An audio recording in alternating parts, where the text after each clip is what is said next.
मेरे पास में सिर्फ और सिर्फ 3.7 वोल्ट का लिथियम आयन सेल है। यदि इसको मैं इस वायर से कनेक्ट करता हूं तो कुछ इस तरीके से हीट होने लग जाता है सिर्फ इतने से वोल्टेज से। और अब इस वायर को किसी और शेप में भी बदला जा सकता है। बेसिकली इस वायर से करंट फ्लो हो रहा है और यही करंट इसको हीट कर रहा है। तो करंट की बेसिक हीटिंग प्रॉपर्टी को लेकर वेल्डिंग की जाती है। हमें सिर्फ एक जबरदस्त आर्क दिखाई देती है जब वेल्डिंग होती है तब, लेकिन इसके पीछे मास्टरमाइंड एक ट्रांसफॉर्मर होता है जो एक स्ट्रॉन्ग लोहे की मेटल को कुछ ही मिली सेकेंड में पिघला देता है। इस वीडियो में वेल्डिंग मशीन को 3D एनिमेशन की हेल्प से समझते हैं।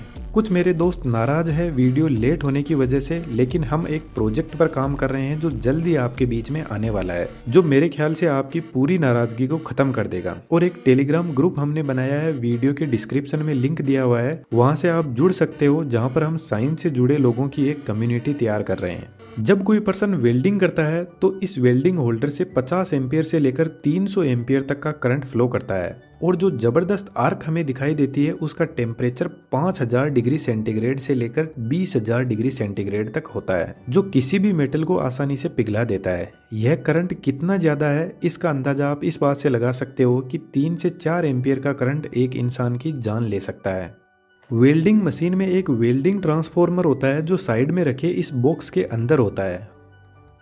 वेल्डिंग ट्रांसफॉर्मर एक स्टेप डाउन ट्रांसफॉर्मर होता है। जब हम इसको 220 वोल्ट या 440 वोल्ट की सप्लाई देते हैं तो आउटपुट में यह करंट को बहुत ज़्यादा बढ़ा देता है और वोल्टेज को बहुत कम कर देता है। वेल्डिंग ट्रांसफॉर्मर में एक आयरन की कोर होती है कुछ इस टाइप की। इस कोर को यदि पास से देखें तो कुछ इस तरीके के इसमें आयरन के पतले पतले पत्ते होते हैं